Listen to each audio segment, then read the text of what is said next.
va.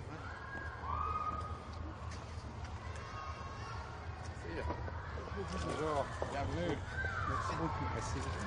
Madame, bonjour. Zeer welkom. Dank u. Nee, de voorzitter. Hoe is het met u? Hoe is het met u? Ja, nee.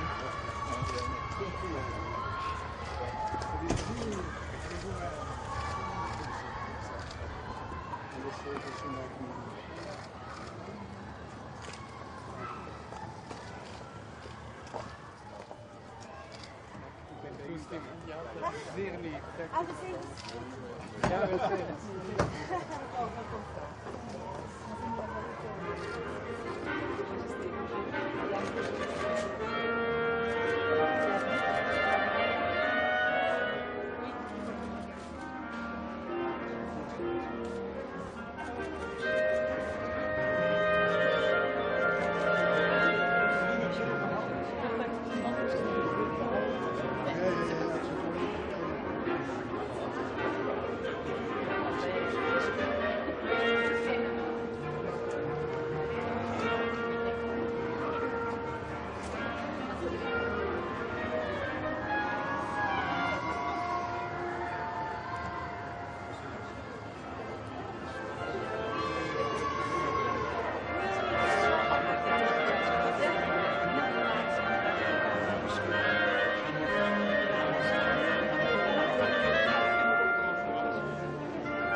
C'est le but. Ah, merci.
C'est ça.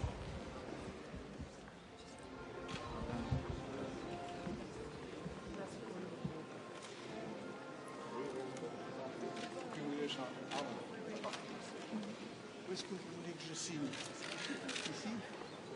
Oui, c'est Il y a pas une série de gens qui vont signer après, non? Non, il y a la reine. Il y a la reine, oh, mais c'est sûr.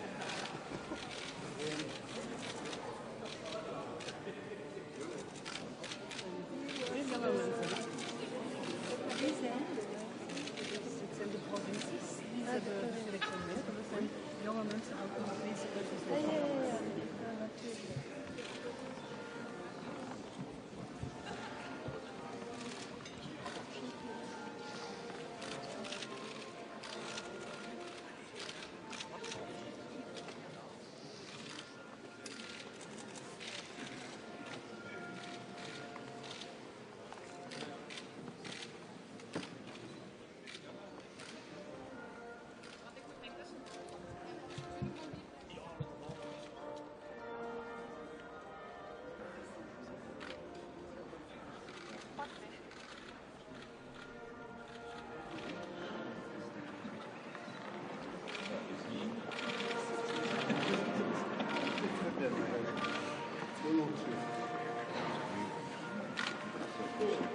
Hein?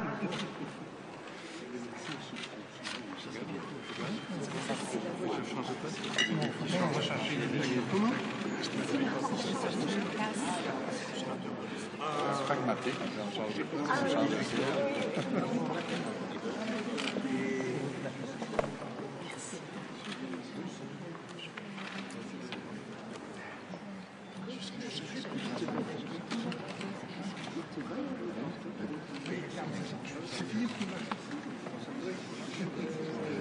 Faire attention au chat.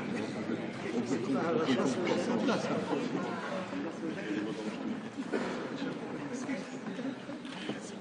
Ça te marche pas. En tout cas, aujourd'hui, il est du côté des chasseurs. Mais vous savez,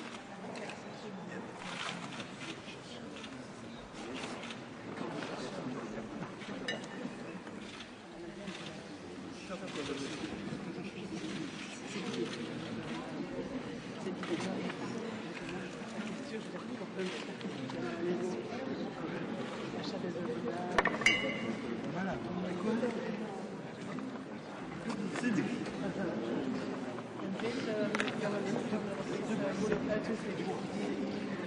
Il sens.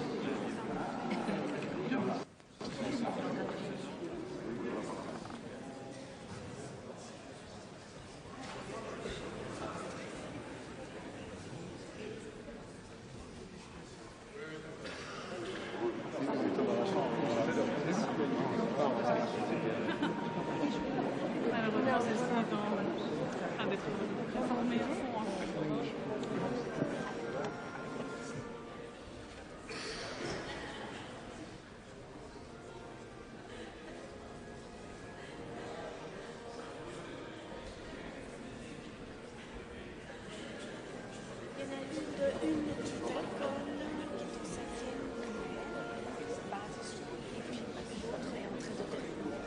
Elle fait sa dernière année.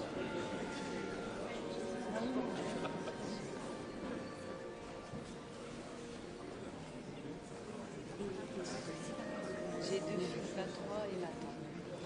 La première, elle est en opération de elle est l'architecture, ils sont en train de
Si vous en avez fumoir, c'est là.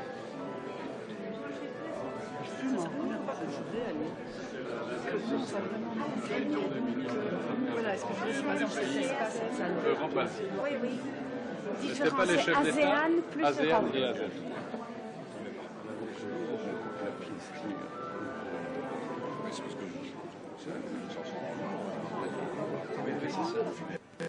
Ici, le cigare, s'il y avait les cigares, entrer, le petit truc en cuivre pour mettre des cigares.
Majesté, Altesse Royale, Mesdames, Mademoiselles, Messieurs, en vos titres, grades et qualités, dames et hères.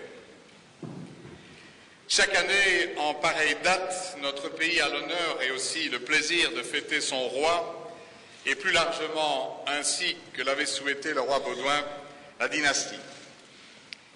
Il y a quelques semaines, c'est ici que notre nouveau souverain, le roi Philippe, prêtait le serment constitutionnel. La nation tout entière, comme nous tous aujourd'hui réunis, garde en mémoire les images et l'émotion de ces instants solennels. Nos souvenirs sont aussi ceux des fêtes qui marquèrent les 20 ans de règne du roi Albert et celles de l'accession au trône du roi Philippe et de la reine Mathilde.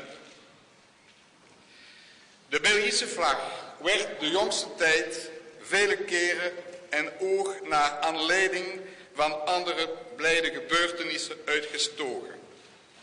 Waars van nationalistische ideeën als teken van vreugde en nationale samenhorigheid.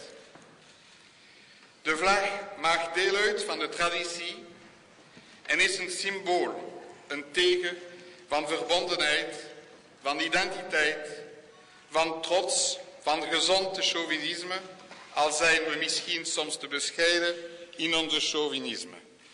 Zowel over de maatschappelijke vooruitgang als over de successen van ons land op economische, sportief, culturele of politieke vlak.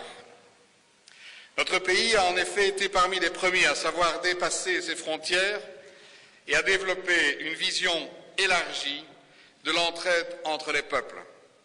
Pays fondateur de l'Union européenne, la Belgique n'a eu de cesse de s'investir dans l'ensemble des créneaux qui la déterminent et dont la citoyenneté européenne n'est pas la moindre de ses ambitions. Oh, je sais, lorsque l'on parle d'Europe, bien souvent, il faut s'attendre à une levée de boucliers, entendre les déceptions, entendre les rancœurs. On dit « Bruxelles a décidé », on ricane, on maudit quelquefois. La perception est négative, l'euroscepticisme gagne du terrain. Il a fallu recapitaliser les banques, on a perdu nombre d'emplois, la Grèce, pays martyr, et les dérives du Parlement hongrois, pour ne citer que ces exemples. L'Europe, si proche et si lointaine, réprouvée ou ignorée, déconcerte à tout le moins, se mue à son corps défendant en bouc émissaire de tous les maux. Dès lors qu'il est plus aisé de geindre que de reconnaître, on méprise, au mieux on choisit l'indifférence. Certes, je ne souhaite pas m'ériger en donneur de leçons. Je voudrais simplement rappeler que le chemin parcouru depuis plus de 60 ans a été un chemin de paix, un chemin de liberté et de solidarité. Et en cette presque veille d'élections européennes, il est indispensable non seulement de s'en souvenir, mais d'y veiller. Ce n'est pas sans raison ni sans nécessité qu'en 2013 a été dédiée à la citoyenneté européenne. Ce n'est rien de moins que l'essence même de la politique de l'Union européenne, destinée à plus de 500 millions de citoyens perdus ou mornés au profit des marchés. Met het verdrag van Maastricht werden nochtans de problemen die rechtstreeks met de burger te maken hebben, opnieuw op de voorgrond geplaatst. Het gerecht, de grondgerecht, het vrij verkeer van personen en het burgerschap in de ruime zin van het woord. Al een verhaal van rechten en plichten. Et les bonnes intentions sont passées au second plan jusqu'à devenir, oserais-je dire, anecdotiques. Certes, personne ne peut faire l'impasse sur les questions économiques, mais tous, nous devons prendre en compte l'exigence prioritaire d'une Europe sociale et solidaire. Ce ne sont pas les replis identitaires, ni les égocentrismes locaux qui la construiront. Ce ne sont pas les tendances nationalistes et populistes qui la feront. A contrario, elles se répandent partout en Europe et à cet égard, force nous est de déclarer qu'il s'agit peut-être là du plus grand des échecs. Ce ne sera pas la somme des saluts individuels ni les souffrances différées qui répondront au modèle des pères fondateurs. Ce ne seront pas les récupérations au nom des souverainetés nationales qui favoriseront l'esprit européen. C'est la cohésion des citoyens envers un même idéal. C'est leur intérêt envers les institutions européennes, la qualité de leur information, leur volonté de savoir et de pouvoir démocratique qui feront de l'Europe une nation en non plus un marché. Ik weet dat vele burgers geneigd zijn te denken dat de Europese instellingen onvoldoende of zelfs helemaal geen rekening houden met een realiteit van elke dag. Ik weet ook dat voor elke maatregel die genomen wordt niet gemakkelijk is om werknemers niet op te zetten tegen werklozen, jongeren niet tegen gepensioneerden, ondernemers niet tegen ambtenaren, autochtonen niet tegen allochtonen, de ene burgers niet tegen de andere. Is er dan ook een andere weg dan die van het verantwoordelijke burgerschap solidair en gezamenlijk opgenomen door de 500 miljoen Europeanen? Maintes années ont été perdues, mais rien ne sert de pleurer sur le lait répandu. Il nous faut impérativement nous engager sur la voie de la citoyenneté européenne et cela ne concerne pas uniquement le monde politique ou les médias. Les atteintes aux valeurs fondamentales, c'est l'affaire de tous. Les politiques en matière d'économie ou de cadre financier, c'est l'affaire de tous. Les discriminations, les normes, les droits, les bonnes pratiques, c'est l'affaire de tous. L'inégalité des conditions de travail, la libre concurrence, le dumping social, les blocages ou les coopérations en quelque secteur que ce soit, c'est aussi l'affaire de tous. De eeuwige dichotomie tussen winners en losers moet ophouden. We moeten in eendracht en verbondenheid samenleven. En eindelijk een Europa tot stand willen zien komen dat niet protectionistisch is ten aanzien van zijn kapitaal, maar dat zijn burgers beschermt. Dat Europa moet een verlicht Europa zijn, dat zijn licht niet onder de korenmaat stelt, dat luistert naar zijn burgers en dat solidariteit hoog in zijn vaandel schrijft. Cette Europe-là, cette Europe du cœur, nous sommes plus de 500 millions à pouvoir la construire. Mesdames, Mesdemoiselles, Messieurs, cela me semble indubitablement et objectivement possible. Notre modestie géographique ne doit pas être un argument de défaitisme. Nos capacités de réalisme ont par le passé prouvé que nous pouvons jouer un rôle déterminant et de premier plan dans le processus européen. Rien, absolument rien, ne nous interdit aujourd'hui de devenir les promoteurs de l'Europe du cœur. Altesse royale, Madame, Mademoiselle, Messieurs, j'ose croire que vous partagez cette conviction et que toutes et tous, à votre niveau d'influence, vous ambitionnez d'y participer. Et je suis heureux qu'à l'occasion de la fête de notre dynastie, le bien nommé Palais de la Nation ait pu être l'écrin de cette espérance. Je vous remercie de votre attention.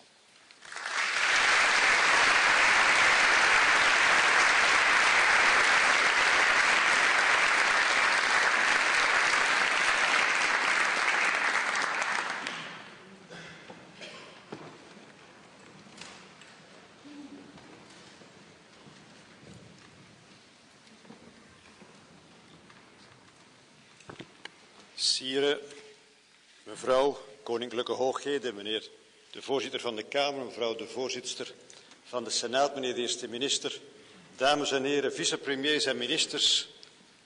Ik ben nog geneigd van te zeggen collega's uit Kamer en Senaat, dames en heren.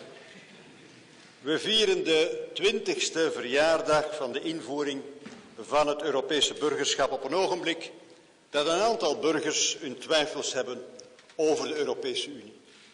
En het is niet de laatste paradox die ik zal aanhalen. De Unie maakt moeilijke jaren mee. Ook al denken wij deze dagen het begin van de grote oorlog. Het begin van een waanzinnige tijd van Europese burgeroorlog. De Unie is precies ontstaan opdat deze herdenkingen van een nieuwe oorlog nooit meer nodig zouden zijn. En het is trouwens ook haast 1 jaar geleden dat ik namens de Europese Unie en alle Europeanen de Nobelprijs voor de Vrede mocht in ontvangst nemen. De Unie is en blijft in de eerste plaats een vredesproject. Ook al zijn we nu al aan de derde generatie Europeanen die nooit een oorlog heeft gekend. Ik ben geboren in 1947, hoewel het mij niet is aan te zien. Mijn oudste zoon in 1980, mijn oudste kleinzoon in 2008. Dames en heren, de vrede is onze biotoop. De euro, de gemeenschappelijke munt van 350 miljoen Europeanen, is er gekomen om de landen onomkeerbaar met elkaar te verbinden. Om hun een gemeenschappelijke lotsbestemming te geven, een bestemming van vrede en van samenwerking. Europa is dus veel meer dan een product van een klant, een consument, dat u toelaat zonder identiteitsbewijzen grenzen over te steken of op vakantie te gaan en geen munten te hoeven uit te wisselen. Wij zijn meer dan klanten. Wij zijn Europese burgers. En bij het eerste gaat het om een belang, bij het tweede gaat het om een waarde. We hebben een identiteit bijgekregen, bovenop die van ons land en die van ons volk. C'est pourquoi on doit démontrer aux Européens que l'Europe est le meilleur garant pour la prospérité et l'emploi, même si aujourd'hui on pointe du doigt l'Union, à tort. Si nous avions eu plus d'Europe il y a 10 ans, avant la crise financière, nous aurions pu corriger ou ne pas commettre les fautes dans les politiques économiques et de surveillance financière menées par trop d'États membres. Le secteur financier porte une responsabilité particulière. Nous payons aujourd'hui un prix très élevé pour ces politiques de facilité d'alors, basées sur l'accumulation de dettes privées et publiques. Depuis 2010, c'est aussi en réponse à cela qu'on a dû réagir et agir, avec l'accord unanime d'ailleurs des 28 chefs d'État et de gouvernement, et avec une très grande majorité au Parlement européen. On a sauvé l'euro. La croissance économique dans l'eurozone se rétablit petit à petit cette année, et l'emploi devrait suivre en 2014 et 2015. Le chemin est encore long, mais il y a tout de même une perspective, un espoir. Nous convaincrons par nos résultats l'Europe des résultats. Om de eurozone stabiel te houden, moeten we meer Europa hebben, meer gemeenschappelijk beleid. Het is een paradox op een ogenblik dat sommigen denken dat er minder Europa moet zijn. We hebben de euro gewild en dan moeten we ook meer integratie aanvaarden. En daarom werken we nu aan een zogenaamde bankenunie, een budgettaire unie, een economische unie. En met succes. Men kan niet een gemeenschappelijke munt hebben zonder gemeenschappelijk beleid. Dames en heren, de euro is een keuze en een noodzaak tegelijkertijd. Mais il faut continuer à lutter contre le chômage, notamment celui des jeunes, avec des mesures à effet immédiat. Il faut continuer à rendre nos économies plus compétitives, car c'est la seule base solide pour des systèmes de sécurité sociale pérennes. Le but ultime de tout ce que l'on fait, c'est la prospérité et l'emploi. Tout le reste, monnaie, budget, réforme, ne sont que des instruments. Et je ne doute pas de la détermination des dirigeants politiques de vaincre la crise et d'approfondir et d'élargir l'Europe. Mais je suis tout autant convaincu que les Européennes et Européens, malgré l'euronégativisme ambiant, ne veulent pas retourner aux monnaies nationales, ne veulent pas retourner aux frontières douanières, au chacun pour soi. Les Belges, encore moins que d'autres, parce que ce n'est pas dans leur intérêt, parce que cela ne correspond pas à leurs convictions. Mais plus que par le passé, il faut défendre l'Europe, en parler en termes positifs. Où serions-nous sans l'Europe dans ce monde nouveau face à la mondialisation? Quel serait le coût d'une non-Europe? Poser la question, c'est déjà y répondre. Mais la défense de l'Europe passe aussi par des actions très concrètes. Par exemple, en luttant contre certains abus dans la pratique de la libre circulation des personnes. Cette liberté est un acquis pour les citoyens européens, mais la concurrence déloyale doit être combattue. l'Union doit à la fois ouvrir et protéger. Die Europäische Union war und ist das Werk der Mitgliedstaaten.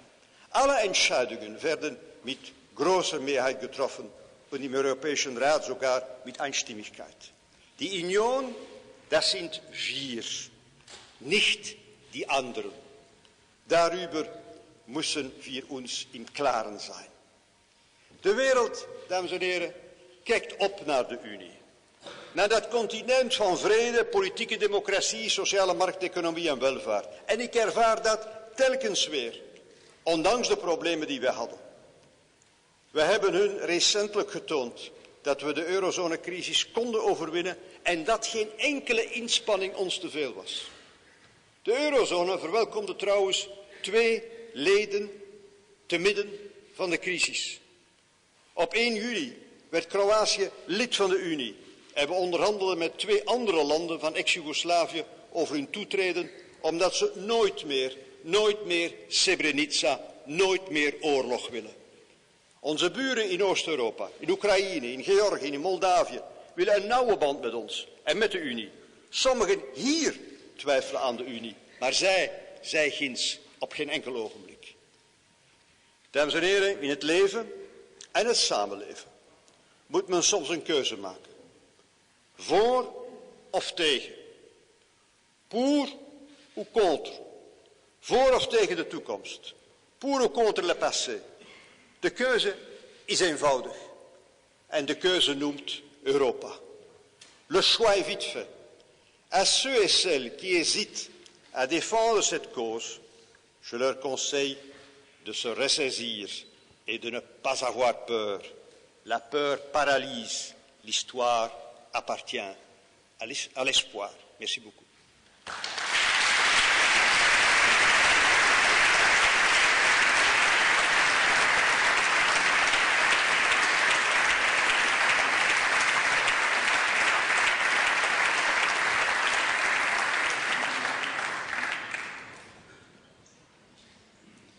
Sire, mevrouw, uw koninklijke hoogheden, mevrouw de voorzitter van de Senaat, monsieur le président de la Chambre, beste collega's, dames en heren, si le futur appartient à l'espoir, que puis-je dire, monsieur le président? En tout cas, que cette fête du roi est la toute première sous le règne du roi Philippe. Et avant toute chose, je souhaite à notre nouveau roi une excellente fête et au nom du gouvernement, de tous les membres du gouvernement, de tous les Belges, je lui adresse ainsi qu'à la reine Mathilde nos plus chaleureuses félicitations et nos vœux pour leur règne. Madame la Présidente, Monsieur le Président, Mesdames, Messieurs, je vous remercie de m'avoir invité à m'exprimer sur le thème de la citoyenneté européenne. Ce sujet, brillamment déjà traité par 2 orateurs, est un sujet fondamental dans une Europe encore inachevée et qui recherche son unité. Dames en heren, voor de jongste generaties is Europa een beetje zoals vrede. Het lijkt vanzelfsprekend alsof het er altijd geweest is. Volgend jaar vieren we echter de 100ste verjaardag van het begin van de Eerste Wereldoorlog. We moeten ons proberen inbeelden hoe Europa er destijds uitzag.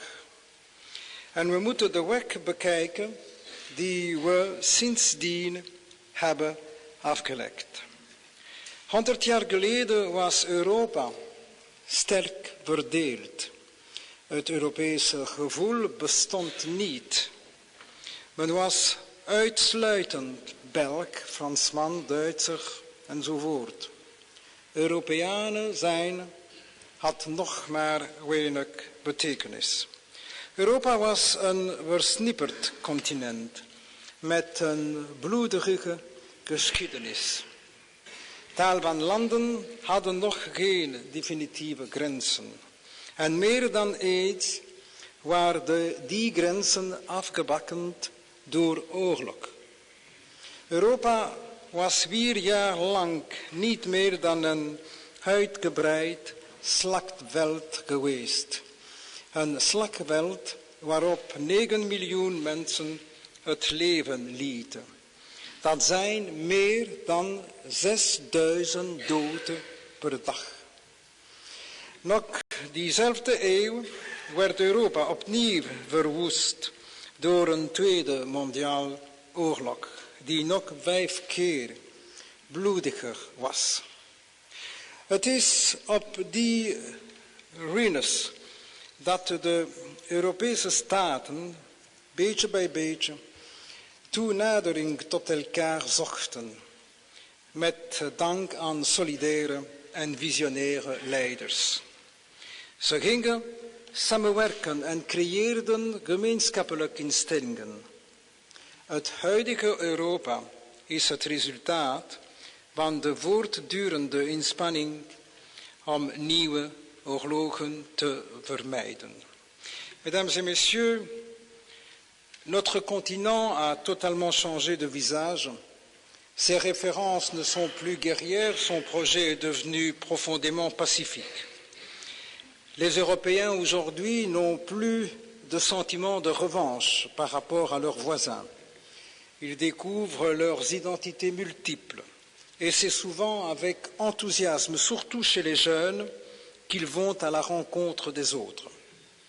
En quelques décennies à peine, quel chemin parcouru. Je voudrais d'abord insister sur ce qui nous apporte désormais l'Union européenne, la paix.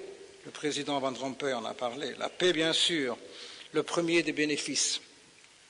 Mais il y a aussi tout le reste, comme par exemple la libre circulation des personnes, la protection des consommateurs, le droit de vote aux élections locales, le droit de pétition, les grands réseaux de communication, les programmes d'échange d'étudiants, programmes de recherche, les aides massives aux régions en difficulté, la monnaie unique. Il est important que les citoyens aient conscience de ces apports. Et il est important aussi qu'ils puissent s'engager dans le débat politique pour que l'Europe continue à progresser. Et à cet égard, je voudrais saluer le travail remarquable du président Van Rompuy à la tête du Conseil européen. Je disais s'engager dans le débat politique pour que l'Europe continue à progresser, car les résultats obtenus jusqu'ici, s'ils sont remarquables, sont encore insuffisants. Mesdames, Messieurs, chers collègues, ne nous voilons pas la face. Il faut renforcer l'Europe et il faut améliorer son fonctionnement. Encore trop d'égoïsmes nationaux, trop de dogmatisme idéologique, trop de fausses certitudes.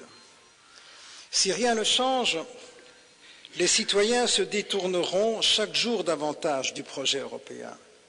Or, l'Union européenne est hélas déjà rejetée en partie par les opinions publiques.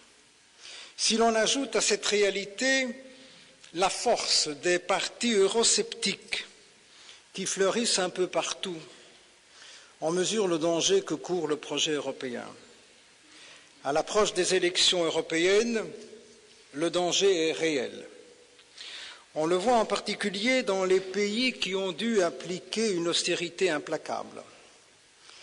Par ailleurs, il est tout de même sidérant qu'aujourd'hui, des partis ouvertement fascistes et racistes, voire nazis, occupent une place importante dans certains pays. Des paroles et des comportements inimaginables il y a quelques années encore se banalisent impunément. Tous les jours, des millions d'Européens sont victimes de racisme et de discrimination. Je profite d'ailleurs de cette tribune ici au Parlement de notre pays pour clamer notre solidarité avec la ministre italienne de l'intégration, Cécile Kyenge, et avec la ministre française de la Justice, Christiane Taubira. Les attaques racistes à leur encontre et à l'encontre de trop nombreux citoyens en Europe qui en sont victimes sont une honte. Chaque fois qu'une personne est insultée à cause de son origine ou de sa couleur de peau, nous devons réagir. Nous ne devons rien laisser passer. Nous devons dénoncer de telles paroles et prendre les mesures pour les combattre. L'Europe n'est certes pas la cause première de la montée de tels extrémismes, mais elle doit avoir le courage aussi de faire son examen de conscience. A-t-elle été suffisamment solidaire des pays les plus touchés par la crise? A-t-elle suffisamment protégé les citoyens les plus précaires? A-t-elle suffisamment donné aux travailleurs licenciés un peu partout le sentiment qu'elle les soutenait et défendait de leurs droits? Comme l'a dit le président tout à l'heure avec d'autres questions, poser ces questions, c'est y répondre. L'Europe se doit d'être une force positive. Elle se doit de soutenir les Européennes et les Européens, en particulier les plus jeunes. C'est en les protégeant et en leur offrant des perspectives d'avenir qu'elle retrouvera tout son crédit. Si nous voulons une autre Europe plus prometteuse, je crois que nous devons faire preuve de pragmatisme. Mon expérience, somme toute assez récente, au sein des sommets européens, m'autorise à dire que certains ne voient l'Europe que sur le plan du business, le single market, c'est-à-dire le marché unique avec toujours plus de dérégulation. En revanche, je sens chez d'autres la volonté de renforcer l'Europe. L'idée de deux Europes concentriques s'imposera un jour d'elle-même. La grande Europe du marché unique et en son sein l'Europe de l'euro, l'eurozone, dont la Belgique fait partie. Cette Europe de l'eurozone devrait être le moteur d'une Europe plus ambitieuse, un laboratoire vers une citoyenneté européenne étendue. Elle le pourra si elle montre qu'elle est réellement capable de résoudre concrètement les difficultés qu'éprouvent les citoyens et les entreprises au quotidien. C'est là un moyen de construire une autre Europe, une Europe qui puisse enfin nous faire à nouveau rêver et espérer. Pour cela, et je m'adresse en particulier aux jeunes, nous devons nous engager. Au nom de la Belgique, je l'ai fait d'ailleurs. Dès ma première participation, on a réclamé plus de solidarité à l'égard en particulier de ceux qui ont des difficultés. On a plaidé pour un plan européen de relance. Les lignes ont bougé depuis et nous avançons dans le bon sens. Il faut aller encore plus loin et supprimer entre Européens les concurrences déloyales. Nous devons notamment lutter activement contre le dumping social et fiscal et la dégradation de la situation de nombreuses entreprises et de nombreux travailleurs. Nous devons également œuvrer à une Europe plus créative qui soutienne davantage les talents et les talents entrepreneuriaux, les entreprises innovantes et la recherche et le développement. Et je tiens à saluer les efforts de toutes celles et ceux qui s'engagent là où ils ont la possibilité d'agir pour faire progresser la solidarité et la participation en Europe. Leur travail est absolument essentiel pour l'avenir et la prospérité de notre continent. Dames en heren, we leven in een land met een zeer hoge levenskwaliteit, waar sociaal vrede heerst. Dat is het resultaat van een beleid waarbij rekening wordt gehouden met de wensen en verwachtingen van de bevolking. Of het nu gaat om de sociale zekerheid, de bescherming van de consumenten, de ruimte om te ondernemen of de dialoog met de sociale partners. We hebben de burger, de werknemers, de werkgevers altijd centraal in ons beleid gesteld. Dat zijn de sleutels tot succes ook. En misschien vooral in diverse landen als het onze. We kunnen in alle bescheidenheid zeggen dat Europa zich gerust kan laten inspireren door het Belgische model. Laat ons geen Europa bouwen waarin de déloyale concurrentie, egoïsme en eigenbelang centraal staan. Laat ons kiezen voor een Europa met een sterke kern, de eurozone en de landen die de euro oprecht als munt willen. En een gemeenschappelijke Europese economische ruimte, waar duidelijke regels gelden. Een ruimte waar onze bedrijven zich ten volle kunnen ontwikkelen, waar ze met een open blik op de wereld de uitdagingen van de toekomst kunnen aangaan. Zo'n Europa met een sterke eurozone, met meer solidariteit en meer participatie, zal coherenter, dynamischer en creatiever zijn. Het zal in staat zijn zijn plaats in de wereld te vrijwaren. Dames en heren, als Europeanen zijn we de erfgenamen van de buitengewone cultuur en van een manier van leven die zowat overal bewonderd wordt. Ik nodig iedereen uit om dat patrimonium en die waarden te koesteren en ze zo vaak mogelijk uit te dragen. J'invite chacune et chacun à être de véritables citoyens européens et je vous remercie et salue à nouveau le roi et sa fête.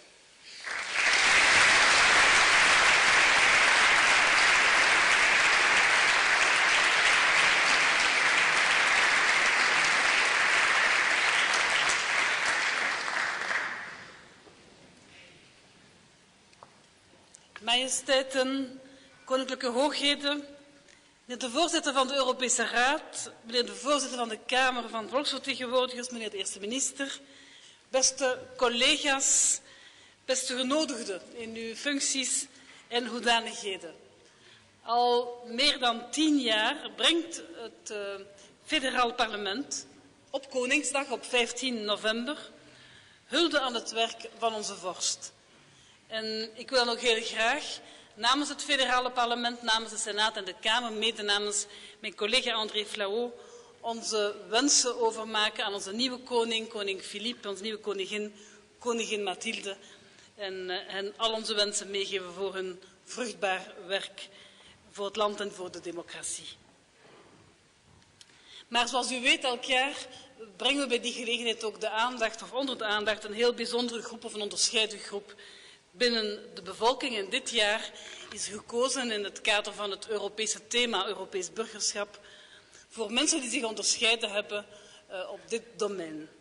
En op initiatief van onze gouverneurs zijn veel gasten geselecteerd en ik heb gezien dat er dit jaar heel veel jonge mensen bij zijn. In dit halfrond in de Kamer ook een grote groep jonge mensen in het halfrond van de Senaat staan mij toe om ook hen in het bijzonder heel hartelijk te verwelkomen.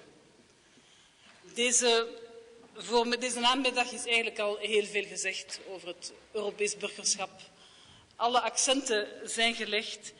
Sta mij toe om daar niet meer op terug te komen, maar gewoon in te zoomen op de essentie van het begrip burgerschap. De basis van het burgerschap is te kunnen participeren aan het maatschappelijke leven, kunnen werken, kunnen genieten van onderwijs, van vrije tijd, van degelijke huisvesting, van publieke dienstverlening of van gezondheidszorg. En daarom moeten we streven naar inclusieve participatie, dat iedereen geniet van die mogelijkheden.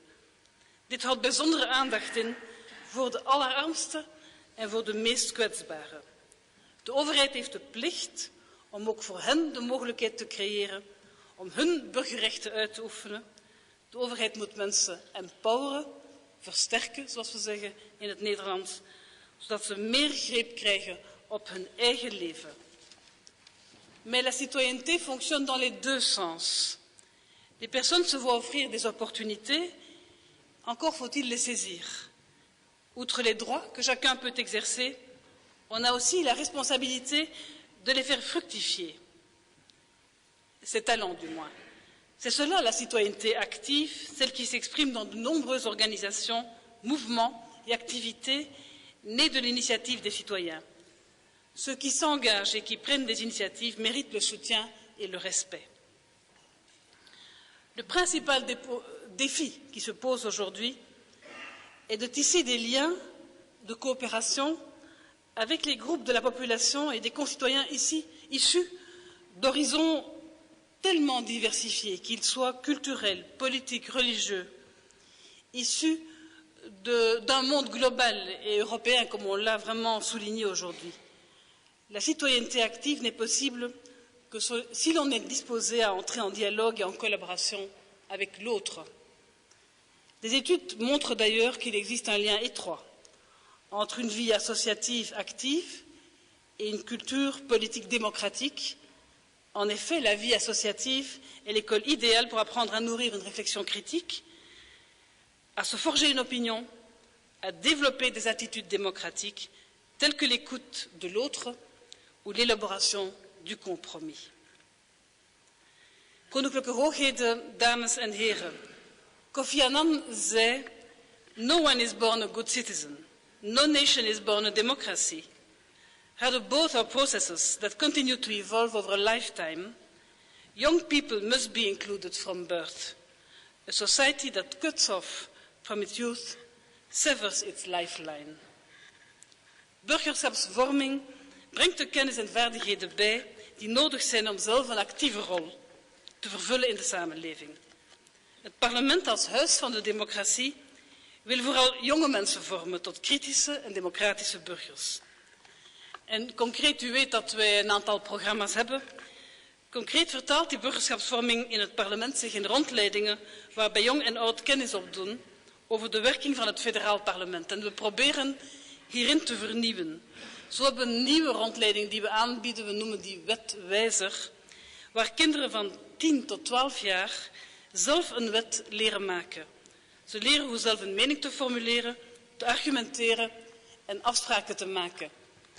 En in een tijd van goed bestuur, waar ook de overheid vanzelfsprekend efficiënt en verantwoordelijk moet zijn, en waar dat zich ook vertaalt in de manier waarop wij onze middelen investeren in het parlement, waar ook onze begroting onder de loep wordt genomen, dan denk ik dat het evenwel belangrijk is dat we meer gaan investeren in dergelijke programma's, veel ambitieuzer, en proberen een degelijk creatief, volledig aanbod aan te bieden voor jonge mensen van alle mogelijke horizonten om al die vaardigheden op te doen. Lors des commémorations de l'armistice le 11 novembre dernier et de la fin de la Seconde Guerre mondiale le 8 mai, nous amenons des centaines d'enfants à réfléchir sur la paix, la liberté et l'égalité, la démocratie et les droits de l'homme. Dans notre pays, le Parlement n'est pas le seul à stimuler la citoyenneté. Nombre d'autres acteurs le font, prennent des initiatives dans une perspective européenne. Nous en avons invité quelques-unes aujourd'hui afin de mettre leur action en lumière, et tout à l'heure, nous vous présenterons des projets issus des différentes provinces. Majesteiten, Koninklijke Hoogheden, collega's genodigden. Graag wil ik in naam van de Kamer, de Senaat en de kanselarij van de eerste minister enkele partners bedanken voor hun kostbare bijdrage vandaag.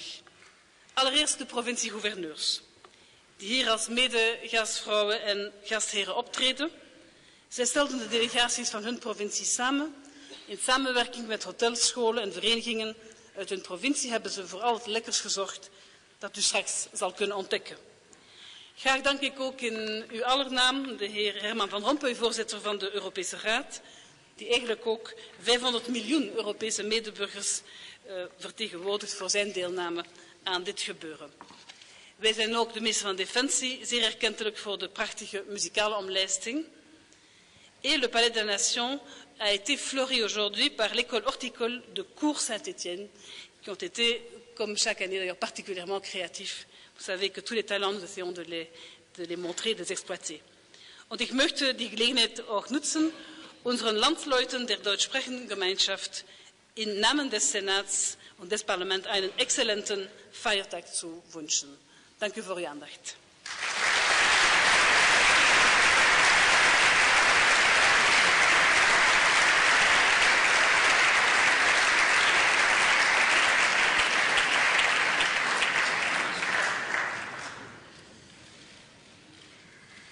Comme vient de le dire la présidente du Sénat, avec le concours des gouverneurs, nous accueillons aujourd'hui une série de projets qui ont un lien direct ou indirect avec l'Europe. Et donc nous allons succinctement vous les présenter. Le projet retenu par la province du Brabant wallon comprend deux volets. en lien étroit avec l'œuvre de Jean-Michel Folon. Une séquence visuelle diffusée en boucle au péristyle montre une série d'œuvres de l'artiste illustrant les diverses valeurs attachées à la citoyenneté européenne. D'autre part, une classe de 5e du secondaire de l'école de la Vallée-Bailly, à Braine-l'Alleud, représentée ici par Sarah Yerno et Palma Aresta, a réalisé, avec l'appui de la Fondation Folon, une œuvre artistique mettant en évidence certaines des valeurs attachées à la citoyenneté européenne. La province de Brabant-Wallon a ajouté aussi un élément supplémentaire ce matin, puisque un personnage de bande dessinée, et la Belgique est le pays de la bande dessinée, a fêté il y a quelques jours ses 55 ans. Il s'agit des Schtroumpfs de Peyo, et donc il y aura aussi dans le péristyle un Schtroumpf dont Madame Hudefort, la fille de Monsieur Peyo, est ici présente et nous fait le plaisir de nous prêter ce petit personnage portant le drapeau européen, qui est aussi un des ambassadeurs de Belgique avec le président du Conseil européen.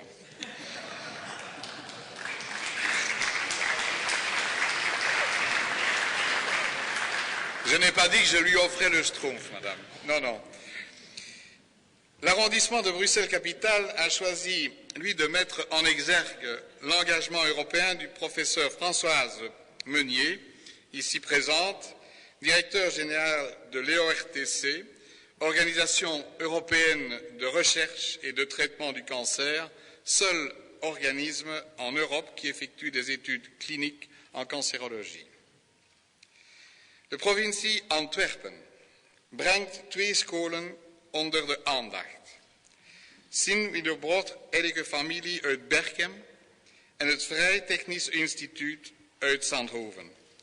Die hebben deelgenomen aan het Comenius-project getiteld Emotion, the way to work together in Europe. Het Comenius-project, en ik groet de heer Joris Keizers hier aanwezig, draait om de ondernemingsgeest. Elke deelnemende school richt een mini-onderneming op ten einde de ondernemingszins van de leerlingen te scherpen. Naast dit project wil de provincie ook graag de schijnwerper richten op 2 personen die een voorbeelding integratieparcours hebben afgelegd. Het gaat over mevrouw Nancy Paola Ospino Maniares en de heer Laurence Stout. Le projet présenté par la province du Hainaut se situe dans le cadre du programme Erasmus et concerne 23 étudiants et 3 membres du personnel. Je salue Madame Géraldine Berger du service des relations internationales de l'Université de Mons, ici présente. Une moitié de ces jeunes sont des étudiants belges de l'Université de Mons qui ont effectué une mobilité Erasmus au cours des 2 dernières années et qui sont à présent parrains d'étudiants internationaux Erasmus à l'Université de Mons. L'autre moitié est composée d'étudiants internationaux incoming Erasmus ainsi que de 3 responsables administratifs de l'accueil et de l'accompagnement de ces étudiants. De provincie Limburg stelt een bijzonder interessant project voor, dat in 2013 de prijs van de Europese burger kreeg. Vorig jaar hebben 7 regionale televisiezenders uit de EU-regio Maas-Rijn samen het programma Via EU-regio op poten gezet. Ik groet de heer Johnny Put, initiatiefnemer van dit programma, eveneens aanwezig.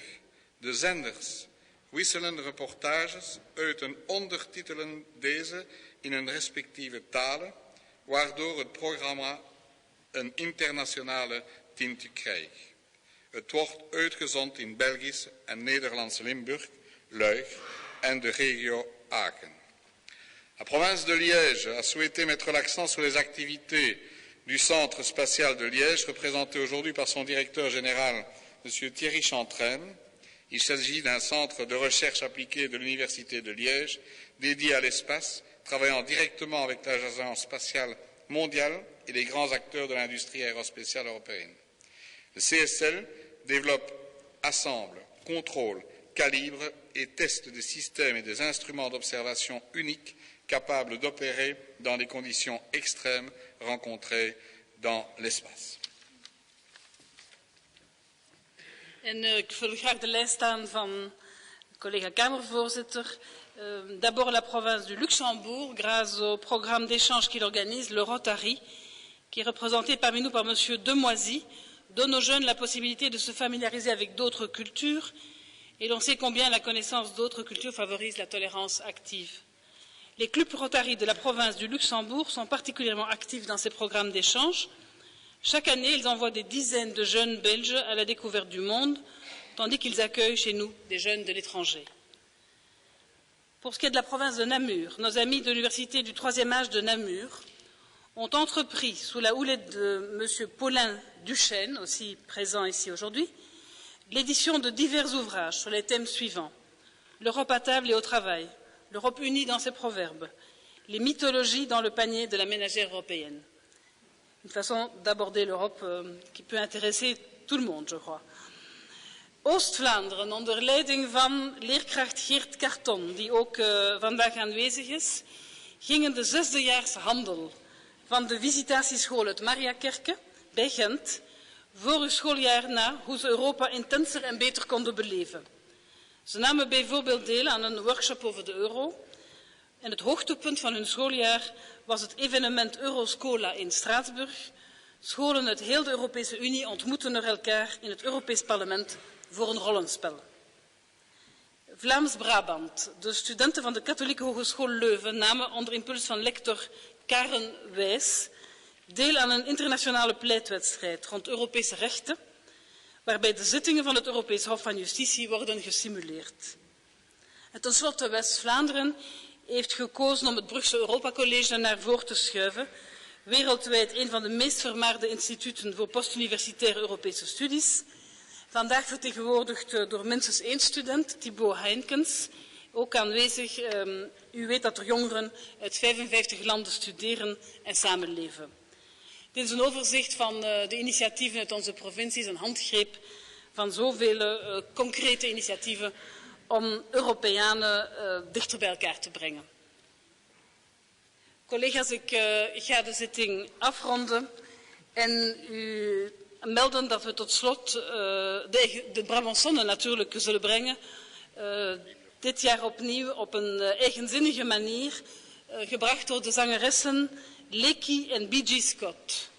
Née à Deer Park en Alabama, Madame Scott est installée en Belgique depuis 1981.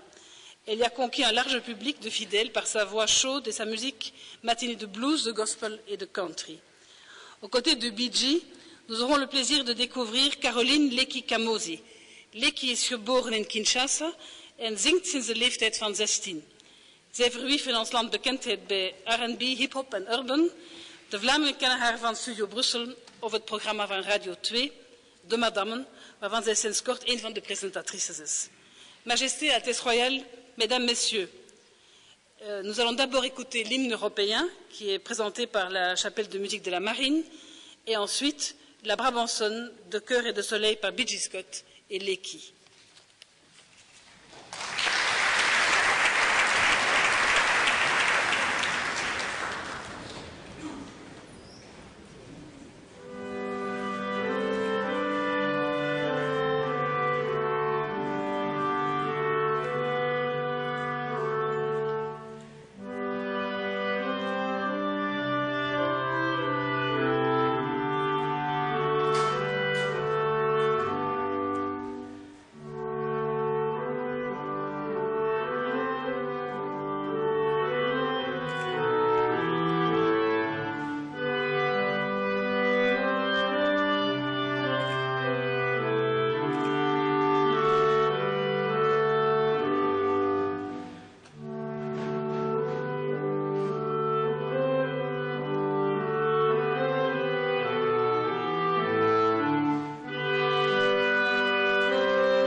O liebes Land, o Bergens Erde, der unser Herz, der unser Hand, der unser Blut, o Heimaterde, wir schwören's dir, o Vaterland, so blühe froh in voller Schöne, zu der die Freiheit dich erzog, und fortan singe deine Söhne, gesetzt und König und die Freiheit hoch, und fortan singe deine Söhne, gesetzt und König und die Freiheit hoch. Dierbaar België, o heilig land der vaderen, onze ziel en ons hart zijn u gewijd.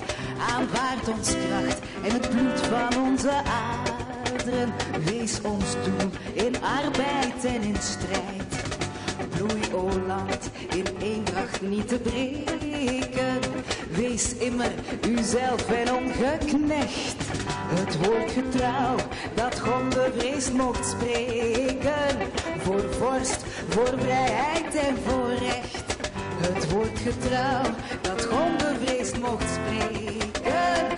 Voor vorst, voor vrijheid en voor recht. Voor vorst, voor vrijheid en voor recht. Voor vorst, voor vrijheid en voor recht.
Thank